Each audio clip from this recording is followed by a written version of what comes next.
San Antonio Spurs 115-102 para cima do Charlotte Hornets, duas equipes com um potencial enorme. O Spurs já há mais tempo mostrando essa evolução, não à toa é uma das grandes equipes favoritas ao título nessa temporada. Eu diria que junto com o OKC são as duas grandes favoritas para esta temporada, e o Charlotte, que ao longo da temporada foi montando uma base de time muito forte e mostrando que é um futuro potencial de disputar por título de fato. Talvez já surpreenda nessa temporada, mas mesmo não surpreendendo nesta, a tendência é que em próximas temporadas o Charlotte continue muito forte, porque é uma base de time jovem e muito forte, que nem eu citei.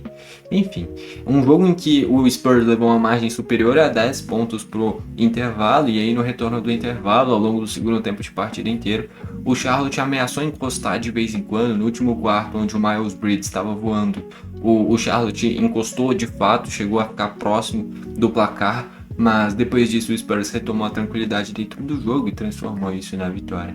Eu vou comentar sobre essa vitória do Spurs aqui nesse vídeo. Só antes de destacar que eu tô fazendo esse vídeo basicamente 11h38 da manhã desse domingo, e eu trago vídeo novo todo dia, então já queria pedir para você me seguir e curtir aí o vídeo, tá bom?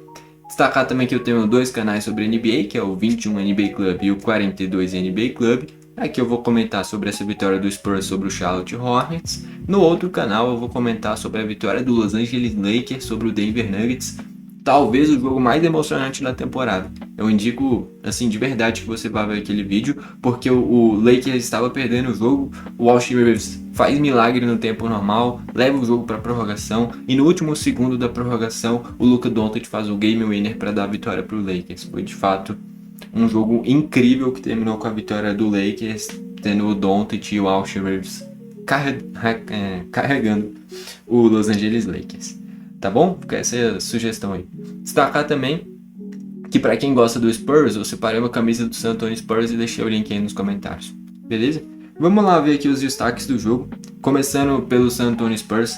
O Victor Wembanyama em 31 minutos fez 32 pontos, além de 12 rebotes, 8 assistências, 4 bloqueios, matando 5 bolas triplas e tendo 13 de 24 nos arremessos. Ou seja, mais de 50% de aproveitamento nos arremessos, matou 5 bolas triplas, 4 bloqueios, teve um duplo-duplo com 32 pontos e 12 rebotes, jogando basicamente meia hora.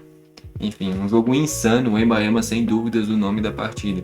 E aqui eu quero destacar um erro meu, porque eu sempre faço o vídeo curto, né, das partidas, e no vídeo curto, se eu não me engano, eu falei que o Wembanyama fez 30 pontos, né? Enfim, errei, faz parte, né? Mas aqui eu tô falando certo. O Wembanyama fez 32 pontos, além de 12 rebotes e 8 assistências. Grande jogo dele, sem dúvidas, o nome da partida. O De'Aaron Fox teve 17 pontos, 6 rebotes e 4 assistências, agregando também. O Stephen Castle com 15 pontos, 7 rebotes e 10 assistências, duplo-duplo para ele. A reta final de partida dele distribuindo bastante o jogo, dando várias assistências. Eu diria que o grande nome desse time do Spurs é o Wembanyama, sem dúvidas. Mas o segundo grande nome desse time, que poderia muito provavelmente ser o De'Aaron Fox, eu acho que na prática não é. Na prática, para mim, o segundo grande principal nome desse time é o Stephen Castle. E aí sim, vem o De'Aaron Fox, e aí na sequência o Devin Vassell, aí depois você pode falar do Champagne, pode falar do Carter Bryant, pode falar do Dylan Harper, Keldon Johnson, vem outros grandes nomes. Mas esse segundo grande nome do time, eu diria que o Stephen Castle é talvez até mais importante do que o De'Aaron Fox. O conjunto inteiro do Spurs é muito importante, mas em nível de protagonismo o principal é o Wembanyama, mas logo depois eu diria que é o próprio Stephen Castle, mais até do que o De'Aaron Fox. Enfim, mas de fato a bola passa muito pela mão desses três caras, o Wembanyama, De'Aaron Fox e Stephen Castle. E aí tem o Devin Vassell, aí você tem o Champagne, aí você tem o Carter Bryant, aí você tem o Keldon Johnson, o Cornet, que é um baita bancário. O Dylan Harper nem jogou essa partida e é um armador com um potencial absurdo também. Esse time do Spurs, cara, pode ser que não ganhe a NBA nessa temporada, mas se não ganhar nessa, nas próximas duas, em ao menos uma delas vai ganhar, cara. É inevitável, com essa base de time, com o potencial desses jogadores, com o quanto que eles jogam, e ainda todos sendo muito jovens, cara. Esse time do Spurs, no papel, é o melhor time da NBA. Eu sei que o OKC é o atual campeão, eu sei que o OKC é o time a ser batido, beleza, mas até no papel, esse time do Spurs é melhor do que o do OKC. Pode ser que seja um time do OKC defensivamente mais pronto, pode ser um time do OKC mais entrosado, um time que passe mais confiança, mas no papel e nesse médio e longo prazo é assustador esse time do San Antonio Spurs. Porque saiu de um time que era um completo nada, um time que era um Washington Wizards temporadas atrás, era um saco de pancadas até o Wembanyama conseguir ditar o protagonismo desse time do Spurs e o conjunto fosse se formando, trazendo novos jogadores, jovens jogadores como é o Stephen Castle, o Dylan Harper, conseguir ter trazido o De'Aaron Fox para esse time também, a ponto de chegar nessa monstruosidade que é esse time do San Antonio Spurs. É absurdo, cara. É realmente um potencial extraordinário que esse time tem, porque são jogadores de altíssimo nível, cara. Enfim, o Stephen Castle com esse duplo de 15 pontos, além de 10 assistências. O Devin Vassell ficou abaixo, fez apenas 9 pontos, teve 9 pontos e 5 rebotes. E o Champagne também entregou apenas 9 pontinhos, também não fez tudo o que pode. Aí a gente vai para os bancários. O Carter Bryant entregou 8 pontos, além de 4 rebotes. Luke Cornet com 10 pontos, além de 8 rebotes, tendo 100% de aproveitamento nos arremessos.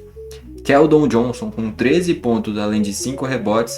E ainda teve o Harrison Barnes jogando e fazendo 2 pontinhos. E aí muitos desfalques, cara. Então não teve o Biyombo, que quase não joga, mas é um pivô que poderia agregar em várias equipes da NBA. Não teve esse Ingram aqui, Harrison Ingram, esse cara nunca ouviu falar. O Plumlee tá nesse time do Spurs. Eu não sei por que tá aqui, porque você já tem o Wembanyama, você já tem o Luke Cornet, você já tem o Biyombo, você já tem o Kelly Olynyk.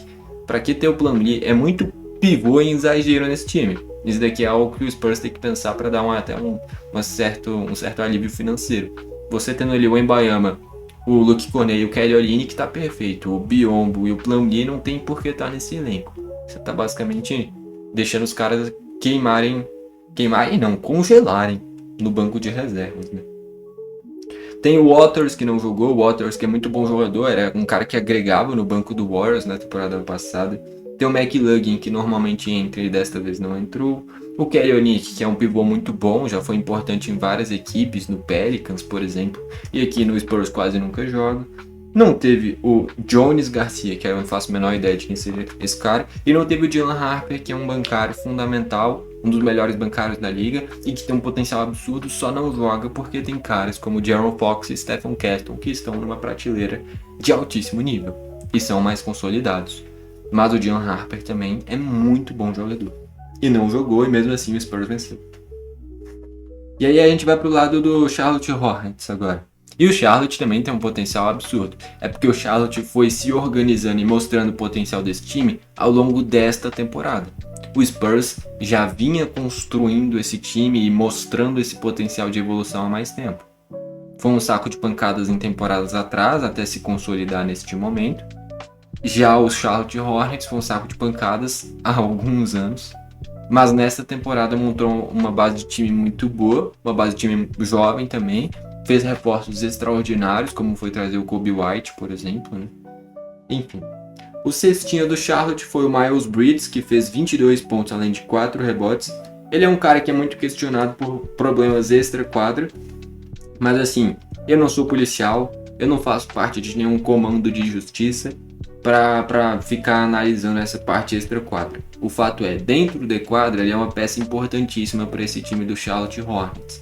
E dentro do jogo, o momento onde o Charlotte mais encostou no San Antonio Spurs foi graças ao Miles Bridges fazendo um último quarto sensacional. Eu diria que basicamente, pelo menos metade dos pontos dele vieram no último quarto.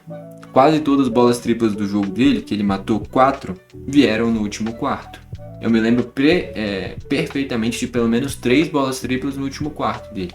Então assim, o Miles Bridges foi uma peça fundamental para o Charlotte ter alguma chance dentro do jogo. E ele é bom jogador.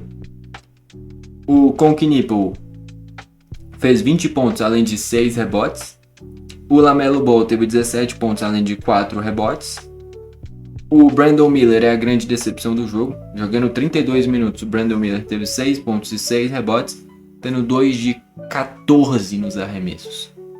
aproveitamento pavoroso do Brandon Miller, que é um dos grandes nomes desse time, é um dos caras mais regulares desse time, constantemente entrega uns 20 pontos, e dessa vez foi muito abaixo. O Brandon Miller foi engolido pela marcação do Spurs, não jogou absolutamente nada. Pelo que ele pode, ainda mais sendo um dos grandes nomes desse time, ficou a desejar bastante. Esse time do Charlotte tem grandes nomes, como é o LaMelo, o Brandon Miller, o Conchinippo, o Miles Bridges, LaMelo Ball, Conchinippo e Brandon Miller. São os titulares importantíssimos. Ainda tem agora o Coby White, que é um quinto homem sensacional, lá ele, né? Mas é um bancário que vem muito bem do banco também, que se torna protagonista desse time. Eu diria que, se do outro lado eu falei que é o Wembanyama o principal, e eu acho o Stephen Castle até mais importante do que o De'Aaron Fox, desse lado do Charlotte eu acho que os grandes nomes é o Brandon Miller e o LaMelo. Mas você ainda tem o Conchinippo, o Miles Bridges e o Coby White, são caras de nível altíssimo. Acaba que dentro desse jogo o Brandon Miller foi quem mais ficou devendo. Enfim, fechando os titulares, o Moussa Diabaté, que é o pivô desse time, fez 4 pontos além de 5 rebotes. Não foi bem, mas enfrentando o Wembanyama, quase nenhum pivô consegue se destacar de fato. Aí a gente vai para os bancários. O Kalkbrenner, que é o pivô reserva, apenas 3 pontos e 3 rebotes também.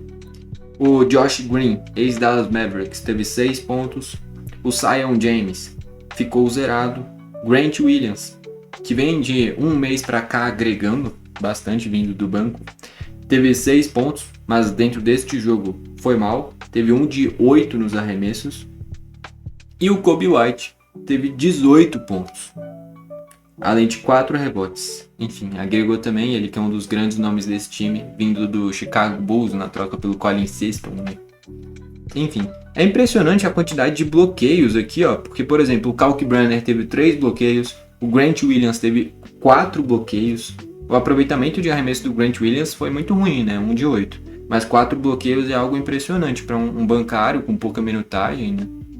Enfim, no geral o Spurs foi melhor, o Charlotte em alguns momentos do segundo tempo de partida encostou.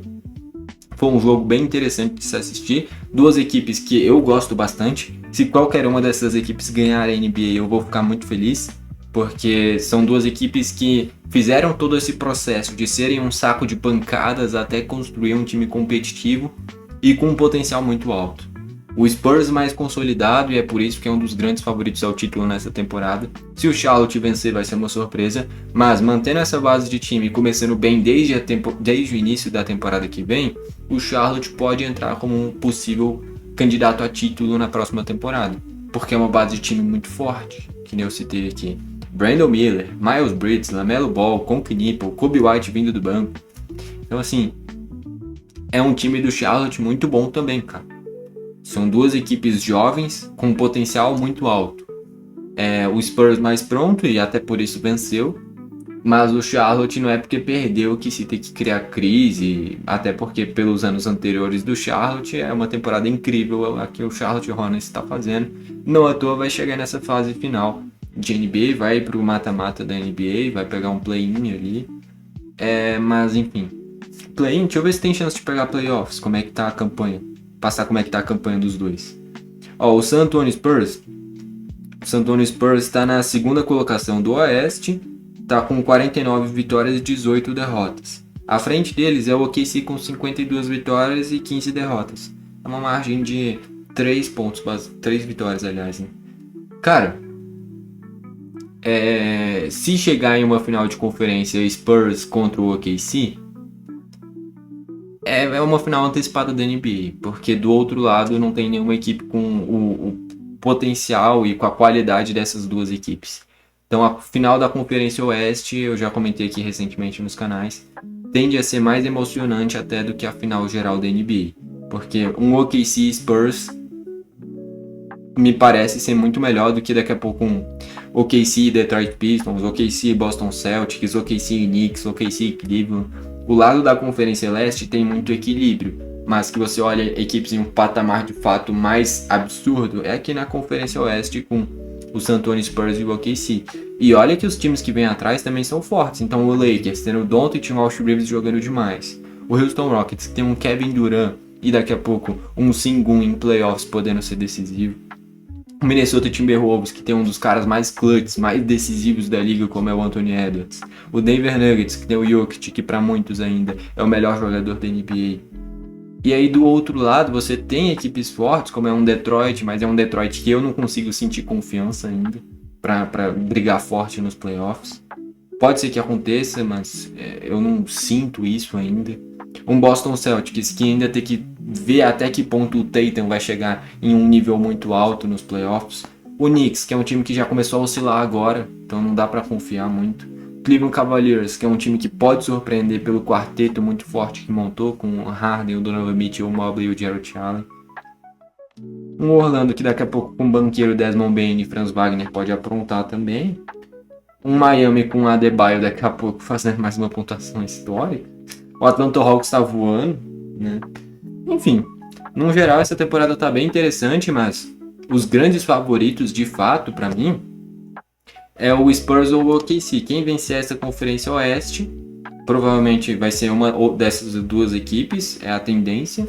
Lógico que tudo pode acontecer, existem equipes muito fortes, como eu já citei aqui, mas as equipes mais prontas é o OKC e San Antonio Spurs.